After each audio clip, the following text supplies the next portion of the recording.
The first thing Mia noticed as she stepped through the tall iron gates of Elmridge High was the way the courtyard fell silent.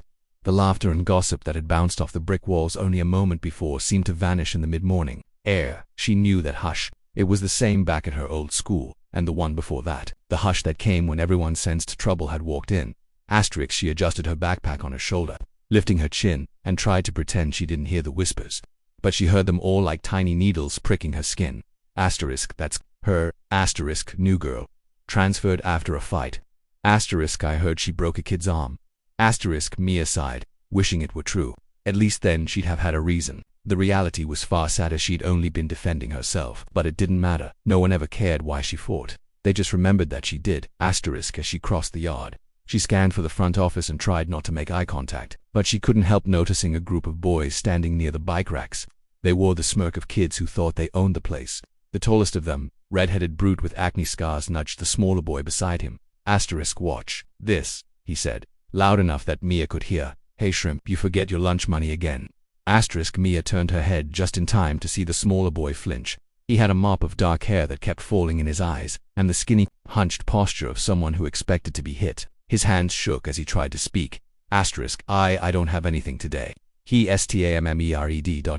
Wrong answer, the redhead said, and grabbed the boy by the collar. He lifted him clean off the ground and shoved him against the bike rack with a hollow clang. Mia's stomach twisted. She told herself to keep walking, to mind her own business. That was how you survived in places like this. But the boy's face, pale, terrified, brought back every memory she'd tried to bury. Her mother crying in the kitchen when Mia came home bruised. Her father packing boxes because they had to move again. Her own face in the bathroom mirror, wondering why no one ever stood up for her. Before she knew it, she'd dropped her backpack and crossed the courtyard. The redhead didn't even notice her approach until she spoke. Let him go. He turned, still holding the smaller boy off the ground. His eyebrows climbed. What did you say? Mia didn't repeat herself. She just took another step closer. Did you not hear me? He sneered. This doesn't concern you. It does now, she said, her voice steady. Put him down. The other boys in the group were grinning, waiting for a show. The redhead flexed his hand and shoved the smaller boy away. The kid stumbled, nearly falling over a bike, but Mia was already moving. She caught the redhead's wrist as he started to lunge for her. For 1 second. Their eyes met hers, clear, unwavering, his flickering with confusion. And then she twisted his arm behind his back and kicked his knee out from under him. He hit the pavement with a dull thud. The smirks vanished from the faces of his friends. What the hell? Someone hissed. The redhead struggled, but Mia held him down easily. I said leave him alone, she repeated, her voice calm, almost gentle. I won't say it again. He snarled a curse, but she didn't care. She released him and turned to the others. Anyone else? No one moved. Good, she thought, retrieving her backpack. She looked over at the skinny boy, who was staring at her like she was some kind of alien. You okay? She asked. He nodded, but the color hadn't come back to his face. She offered a hand to help him up. He took it after a moment of hesitation, his palm clammy against hers. Thank you, he whispered. Mia nodded and finally walked away, her heart hammering in her chest. She told herself she didn't care what this school thought of her, but already she could feel the stares following her all the way to the office door. The secretary gave her a wary look as she checked Mia's schedule. I see you've already made an impression, she said dryly. Try not to get in any more fights today, please. Mia didn't answer. She just took the paper and slipped back into the hallway. By lunchtime, everyone had heard. Some kids gave her wide berth as she passed. Others muttered behind their hands. She tried to ignore it, but it was like being surrounded by a hive of wasps buzzing accusing, waiting for her to slip. She found an empty table in the cafeteria and sat alone, picking at the sandwich she'd packed. Her appetite was gone. She kept remembering the way the boy had looked, like he'd expected her to hurt him too, like he couldn't believe anyone might help. She was so lost in thought that she didn't notice him standing there until he cleared his throat. He said, Can I sit here? Mia looked up in surprise. It was him, the skinny boy from the courtyard.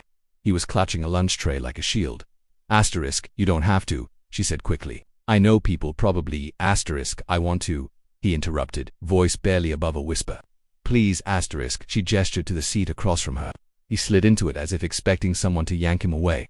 I'm Caleb, he said after a long moment. Caleb Hart, Mia, she said. Mia Torres, he nodded, staring down at his tray. Silence settled between them, not quite comfortable but not as suffocating as before. At last, he looked up. No one's ever stood up for me, he said, not like that. Mia shifted, embarrassed. I couldn't just watch. I know, he said, a small smile flickering across his face. But, thank you. Asterisk, she studied him more closely. His features were delicate, almost pretty. She thought, and he had eyes so dark they seemed to drink in every detail. His wrists were as thin as bird bones. She couldn't imagine how he'd survived this place. Asterisk, do they always mess with you? She asked. Asterisk, he swallowed. Since middle school. Asterisk, why? Asterisk, Caleb hesitated. Because I single quotes am ... different, he said at last. Because I don't fight back. Asterisk, Mia thought about that. She didn't know which of those reasons was worse. Asterisk, you shouldn't have to fight, she said quietly. Asterisk, neither should you, he replied. Asterisk, their eyes met, and something shifted, something neither of them could quite name yet. Mia felt her heart trip in her chest. She looked away first. Asterisk, for the next few days, they ate lunch together. At first people stared, but soon they got bored. Rumor moved on to newer gossip. The redhead whose name was Trevor glared at MIA every time they passed in the halls. But he didn't try anything again. Asterisk, Mia kept waiting for Caleb to stop showing up, to decide it wasn't worth it. But every day, he found her table, and every day, he smiled a little more easily. Asterisk, one afternoon, they sat under a tree behind the gym, sharing a bag of chips. Caleb told her about his love of old movies and how he dreamed of becoming an animator someday. Asterisk, I know it's stupid, he said, rubbing the back of his neck. Most people here think drawing cartoons is for losers. Asterisk, it's not stupid, Mia said. It's brave. Asterisk, he looked at her, startled. Brave. Asterisk, yeah. She hesitated, searching for the words. Brave to want something, to care about something even when people make you feel like you shouldn't. Asterisk, Caleb's cheeks went pink. He ducked his head, but she could see the shy smile tugging at his mouth. Asterisk, what about you? He asked after a moment. What do you want? Asterisk, Mia opened her mouth and realized she didn't know. For so long, she'd only wanted to survive, to keep her head down, to stop moving from school to school. She'd never let herself think. Beyond that, I'm not sure, she admitted. He nodded, as if that made perfect sense. That's okay, he said softly. Maybe you'll figure it out. Asterisk, as summer slid into fall, Mia started to feel something she hadn't in years. Hope. She and Caleb spent hours together studying, talking, laughing in quiet corners of the library. He was still the weakest student in the eyes of their classmates, but to her, he seemed stronger every day. Asterisk, one morning she arrived to find him waiting by her locker. His face was pale and he was clutching a folded paper. Asterisk, what is it? She asked, heart sinking. Asterisk, he looked around, nervous. Trevor found out about my sketchbook, he said. He ... he tore it up. Asterisk, Mia felt a surge of cold rage. Where is he? Asterisk, no, Caleb said quickly, catching her arm. Don't. That's what he wants. Another reason to call you a freak. Asterisk, she clenched her jaw, fighting the urge to storm off.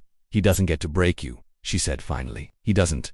Asterisk, Caleb looked down at the ruined paper in his hands. Sometimes it feels like he already has. Asterisk, Mia didn't know what to say, so she did the only thing she could. She wrapped her arms around him. He stiffened, then slowly relaxed into her embrace. She felt how small he was, how fragile, and she realized she wanted to protect him from everything. Asterisk, he pulled back, eyes glassy. You don't have to keep rescuing me. Asterisk, I want to, she whispered. Asterisk, their faces were close now, so close she could see the flecks of silver in his dark irises, and before she could lose her nerve, she pressed her lips to his. Asterisk, it was a gentle kiss, uncertain and warm. When she pulled away, Caleb stared at her, stunned. Asterisk, I'm sorry, she began, but he shook his head. Asterisk, don't be, he said hoarsely. Please don't be.